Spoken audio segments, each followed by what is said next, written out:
اللهم صل على سيدنا محمد یا رب صل۔ اور اسی ضمن میں نے یہ بھی عرض کیا تھا کہ جتنی بھی اللہ کے نبی تشریف لائے ہیں ان کے آنے سے پہلے ان کے تذکرے نہیں تھے۔ انبیاء علیہ السلام دنیا میں تشریف لائے، بعد میں لوگوں کو پتہ چلا کہ جی یہ ابراہیم علیہ السلام ہیں، یہ موسیٰ علیہ السلام ہیں، یہ نوح علیہ السلام ہیں۔ نبی کے آنے کے بعد لوگوں کو پتہ چلتا کہ اللہ کے نبی دنیا میں تشریف لے آئے ہیں، لیکن آپ صلی اللہ علیہ وسلم کو اللہ نے وہ شان عطا فرمائی ہے۔ حضرت آدم علیہ السلام سے لے کر سیدنا عیسیٰ علیہ السلام تک جتنی بھی اللہ کے نبی تشریف لائے ہیں، ہر نبی اللہ کے محبوب صلی اللہ علیہ وسلم کا تذکرہ کرتے آئے ہیں۔ اور یہ بھی میں اسی ضمن میں نے یہ بات عرض کی تھی کہ اللہ کے باقی جتنی بھی پیغمبر تشریف لائے ہیں ان پر ایمان لانے والے ان کے آنے کے بعد نظر آتے ہیں۔ نبی تشریف لے آتے ہیں، بعد میں ایمان والے ان کے اوپر ایمان لے آتے ہیں، لوگ ان کے اوپر ایمان لے آتے ہیں۔ لیکن آپ صلی اللہ علیہ وسلم کی یہ شان ہے کہ آقا ابھی دنیا میں تشریف بھی نہیں لائے تھے، آپ صلی اللہ علیہ وسلم پر ایمان لانے والے پہلے سے موجود تھے۔ اللہ تبارک و تعالی نے پہلے پارے کے اندر سورہ بقرہ کے اندر بھی اس کا تذکرہ کیا ہے، وَكَانُوا يَسْتَفْتِحُونَ مِن قَبْلِ، کہ یہود و نصارہ کی یہودیوں کی جب جنگیں ہوا کرتی تھی تو آپ صلی اللہ علیہ وسلم کا واسطہ دے کر اللہ سے فتح کی دعائیں بھی کیا کرتے تھے۔ تو بہرحال آپ صلی اللہ علیہ وسلم کو اللہ نے وہ شان اور وہ عظمت عطا فرمائی ہے، باقی کسی پیغمبر کو اللہ نے وہ شان اور وہ عظمت عطا نہیں فرمائی۔ ہر ایک چیز کا انتخاب اللہ تبارک و تعالی نے کیا ہے، چناؤ کیا ہے۔ آپ صلی اللہ علیہ وسلم کے خاندان کا بھی چناؤ۔ اسی ضمن میں نے یہ بھی عرض کیا تھا کہ آپ صلی اللہ علیہ وسلم نے دنیا میں تشریف لانا تھا اور تھوڑا سا عرصہ باقی تھا، تو آب زمزم بھی اللہ تبارک و تعالی نے عطا فرمایا، کیونکہ حضرت اسماعیل علیہ السلام کے بعد اور کافی عرصہ گزرنے کے بعد آب زمزم کا کنواں بند ہو گیا تھا، سیلابوں کی وجہ سے وہ دب گیا تھا، اس کا نام و نشان مٹ گیا تھا۔ آپ صلی اللہ علیہ وسلم کے دادا عبد المطلب کو یہ فکر لائق ہوئی کہ بھائی آب زمزم کو تلاش کیا جائے، اور پچھلے خطبے کے اندر میں نے تفصیلاً ان کا یہ واقعہ بھی آپ لوگوں کے سامنے عرض کیا تھا کہ امام الانبیاء خاتم النبیین یعنی ساری امتوں کے نبی آنے والے تھے، تو اللہ تعالیٰ نے آقا کے آنے سے پہلے وہ پانی بھی عطا فرمایا جو تمام پانیوں کا سردار ہے۔ تمام نبیوں کے سردار آنے والے تھے تو اللہ تعالیٰ نے وہ پانی بھی عطا فرما دیا جو تمام پانیوں کا سردار ہے۔ اور آپ صلی اللہ علیہ وسلم کے جو دادا تھے انہوں نے ایک منت مانی تھی کہ اگر اللہ تعالیٰ مجھے 10 بیٹے دیں گے تو ایک بیٹا اللہ کے لیے میں ذبح کروں گا۔ عجیب منت ہے کہ 10 بیٹے اللہ مجھے عطا فرمائیں گے تو میں ایک بیٹا اللہ کے لیے قربان کروں گا، ذبح کروں گا۔ تو اللہ کی شان کہ اللہ تعالیٰ نے خواجہ عبد المطلب کو آپ صلی اللہ علیہ وسلم کے دادا کو 10 بیٹے عطا فرمائے، اور سب سے چھوٹے بیٹے وہ آپ صلی اللہ علیہ وسلم کے والد محترم جناب عبداللہ رضی اللہ عنہ تھے۔ آپ صلی اللہ علیہ وسلم کے والد جناب عبداللہ رضی اللہ عنہ سب سے عبد المطلب کے چھوٹے بیٹے تھے اور سب سے زیادہ خوبصورت بھی تھے۔ یہاں یہ بات بھی سمجھیں ذرا کہ اللہ رب العزت نے آپ صلی اللہ علیہ وسلم کے لیے بھی خاندان کا انتخاب کیا، والد محترم کا بھی انتخاب کیا ہے، چناؤ کیا ہے، ورنہ اس وقت لوگ جو ہے نا اپنے بتوں کے نام پر اپنی اولادوں کے نام رکھتے تھے، بتوں کے نام پر اپنی اولادوں کے نام رکھا کرتے تھے، عبد العزا، عزا کا بیٹا، اور اسی طرح جو ہے عبد اللات، عبد المنات، یہ بتوں کے نام تھے۔ تو اس طرح لوگ عرب کے لوگ جو ہے نا نام رکھا کرتے تھے، لیکن آپ صلی اللہ علیہ وسلم کے والد محترم کا نام کیا ہے؟ عبداللہ، اللہ کا بندہ۔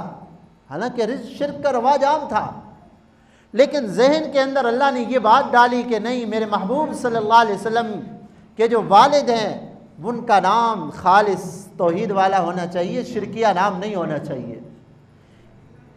تو آپ صلی اللہ علیہ وسلم کے والد محترم کا نام عبداللہ، حالانکہ یہ رواج نہیں تھا اس طرح کا نام رکھنے کا، لیکن اللہ تبارک و تعالیٰ نے جو ہے نا یہ چناؤ کیا، انتخاب کیا کہ آقا کے والد کے جو ہے نا نام سے شرک کی بو بھی نہیں آنی چاہیے۔ تو آپ صلی اللہ علیہ وسلم کے والد محترم کا نام عبداللہ ہے، اور سب بیٹوں میں یہ سب سے بڑے حسین بیٹے تھے۔ جب یہ بڑے ہو گئے تو جناب عبد المطلب نے کہا جی میں نے تو منت مانی تھی کہ میرا اگر بیٹا ہوگا، 10 بیٹے ہوں گے، اللہ مجھے 10 بیٹے دیں گے، تو ایک بیٹا میں اپنے اللہ کے نام پر جو ہے ذبح کروں گا اپنے ایک بیٹے کو۔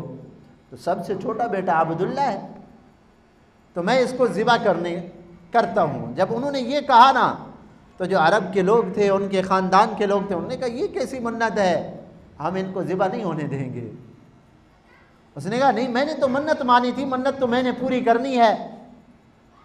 تو ان لوگوں کے اس وقت کاہن ہوا کرتے تھے، کچھ راہب ہوا کرتے تھے، تو وہ جو مسئلہ ہوتا تھا، جو بات ہوتی تھی، وہ کاہنوں سے حل کرایا کرتے تھے۔ تو مکہ مکرمہ میں ایک کاہن رہتا تھا یا کوئی راہب تھا، کہا چلو اس کے پاس چلتے ہیں، فیصلہ کراتے ہیں۔ تو کاہن کے پاس گئے، اس سے کہا کہ جناب ہم نے، عبد المطلب نے کہا میں نے منت مانی تھی کہ میرے اگر 10 بیٹے ہوئے تو میں ایک بیٹا اللہ کے لیے ذبح کروں گا، اب اللہ نے مجھے 10 بیٹے دیے ہیں، اب میں ذبح کرنا چاہتا ہوں، تو میرے خاندان کے لوگ کہہ رہے ہیں نہیں ہم ذبح نہیں ہونے دیں گے، میں نے منت بھی پوری کرنی ہے۔ اس نے کہا اچھا تمہارے ہاں اگر کوئی آدمی قتل ہو جاتا ہے تو اس کی دیت کتنا ہوتی ہے؟ قتل کے بدلے جو مال ملتا ہے نا اس کو دیت کہتے ہیں، یعنی تمہارے ہاں ایک آدمی کی قیمت کتنا ہے؟ تو انہوں نے کہا جی ہمارے ہاں ایک آدمی کی قیمت جو ہے 10 اونٹ ہے۔ اگر کوئی آدمی قتل ہو جائے یا کوئی مسئلہ ہو جائے تو ایک آدمی کے بدلے ہم 10 اونٹ دیتے ہیں۔ اس نے کہا ایسا کرو، قرعہ اندازی کرو، ایک طرف 10 اونٹوں کا نام رکھو، ایک طرف جو ہے نا عبداللہ کا نام رکھو، آپ صلی اللہ علیہ وسلم کے والد محترم کا نام، اور اگر اونٹوں کا نام نکل آئے تو عبداللہ کے بدلے 10 اونٹ ذبح کر دینا، تو تمہاری منت پوری ہو جائے گی۔ اگر اونٹوں کا نام نہ نکلے، عبداللہ کا نام نکلے، تو پھر اونٹوں کو بڑھا دینا، 10 کی بجائے 20 کر دینا، پھر قرعہ نکالنا، پھر اگر قرعہ جناب عبداللہ رضی اللہ عنہ کے نام آئے تو پھر اونٹوں کو بڑھاتے جانا، جب تک اونٹوں کا قرعہ نہ آئے اس وقت تک جو ہے نا اونٹ بڑھاتے رہنا۔ انہوں نے کہا چلو ٹھیک ہے ایسا کر لیتے ہیں۔ تو قرعہ اندازی کی گئی، ایک طرف 10 اونٹوں کا قرعہ تھا، ایک طرف آپ صلی اللہ علیہ وسلم کے نام کا۔ جب قرعہ نکالا گیا تو پھر نام نکلا آپ صلی اللہ علیہ وسلم کے والد کا، نہیں ان کو ذبح کرو۔ انہوں نے کہا چلو دوبارہ قرعہ اندازی کرتے ہیں، پھر 20 اونٹ کیے، پھر قرعہ اندازی کی، پھر بھی آپ صلی اللہ علیہ وسلم کے والد کا نام نکلا کہ ان کو ذبح کی، پھر قرعہ اندازی کی، 10 اونٹ اور بڑھا دیے، 30 40 50 60 70 80 90 100، ایک طرف 100 اونٹوں کا قرعہ ڈالا اور ایک طرف آپ صلی اللہ علیہ وسلم کے والد محترم کا نام ڈالا۔ تو اب قرعہ نکلا اونٹوں کے نام کہ ہاں اب عبداللہ کے بدلے جو ہے نا 100 اونٹ تم قربان کرو تو پھر جو ہے تمہاری منت پوری ہو جائے گی، نظر پوری ہو جائے گی۔ تو جناب عبد المطلب نے ایسے کیا کہ آپ صلی اللہ علیہ وسلم کے والد محترم کے بدلے جو ہے 100 اونٹ قربان کیے۔ علماء نے بڑی عجیب بات لکھی ہے یہاں پہ، انہوں نے فرمایا آقا کے آنے سے پہلے انسان کی قیمت صرف 10 اونٹ تھے۔ انسان آپ صلی اللہ علیہ وسلم کے آنے سے پہلے انسان کی قیمت کتنا تھی؟ 10 اونٹ۔ اور آپ صلی اللہ علیہ وسلم کی تشریف آوری سے پہلے جب آقا کے آنے کا وقت قریب تھا، اللہ تعالیٰ نے انسانوں کی قیمت بھی بڑھا دی، ایک انسان کی قیمت 100 اونٹ۔ عرب کے اندر اونٹ جو ہے نا، جیسے آج کل ہمارے ہاں کسی کے پاس ٹوڈی گاڑی ہونا کہتے ہیں جی ماشاءاللہ بڑا امیر آدمی ہے، تو عرب کے ہاں اونٹ ایسے قیمتی مال ہوا کرتا تھا، آج بھی کروڑوں کے اعتبار سے جو ہے ان کی قیمت لگتی ہے، بڑے بڑے اچھے اونٹ ہوتے ہیں۔ تو آج بھی ہماری شریعت کے اندر اگر کوئی کسی کو قتل کرے اس کی دیت 100 اونٹ ہے. آج بھی انسان کی قیمت اتنا ہے. تو آپ صلی اللہ علیہ وسلم کے تشریف آوری سے پہلے اللہ نے انسانوں کی قیمت کو بڑھا دیا کہ میرے محبوب آنے والے ہیں، اب میں انسانوں کی قیمت بھی بڑھا رہا ہوں. تو آپ صلی اللہ علیہ وسلم کے والد محترم کو جو ہے نا ان کے بدلے 100 اونٹ ذبح کیے گئے. اس لیے آقا نے فرمایا انا ابن الذبیحتین، کہ میرے 2 والد ایسے ہیں جن کا نام ذبیح اللہ ہے، اللہ کے نام پہ ذبح ہوئے. یعنی کوشش تو کی گئی ذبح کرنے کی. ایک حضرت اسماعیل علیہ السلام، آپ صلی اللہ علیہ وسلم حضرت اسماعیل علیہ السلام کی اولاد سے ہیں. حضرت اسماعیل علیہ السلام کو حضرت ابراہیم علیہ السلام نے ذبح کرنے کی کوشش تو کی نا. یہ تو اللہ کا فیصلہ تھا کہ اللہ نے چھری کو روک دیا تھا کہ نہیں ذبح نہیں کرنا، تو انہیں کاٹنا نہیں ہے. تو حضرت اسماعیل علیہ السلام کا لقب بھی ذبیح اللہ ہے، اور آپ صلی اللہ علیہ وسلم کے والد کے لیے بھی منت مانی تھی ذبح کرنے کی. اس لیے آقا نے فرمایا انا ابن الذبیحتین، میرے 2 والدین میں ایسے ہیں جو اللہ کے نام پہ قربان ہوئے گویا کہ.